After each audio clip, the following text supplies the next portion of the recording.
Мен Ергалиева Гүлмира, Астана медицина университетінің 408 топтың студентімін. Бүгінгі тақырып практикалық жұмыста жүрек аскультациясын тәжірибелік көрсетемін.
Біріншіден, пальпация жүрек аскультациясы аймағына пальпация жасау арқылы жүрек ұшын тауып аламыз.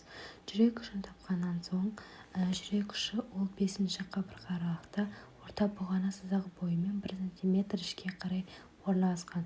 Осы аймақта митральды қақпаша, яғни бірінші нүкте болып табылады. Біз бірінші нүкте митраль қақпашалы тыңдадық. Бұл кезде 2 тонда тыңдауға болады. Бұл жерде бірінші тон анық естіледі. Екінші нүкте, яғни ол аорта қақпашасы болып табылады.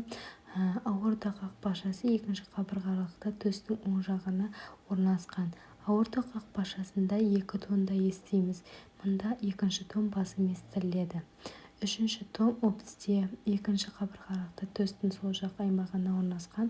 Мұнда өкпе сабауының қақпашасын тыңдаймыз.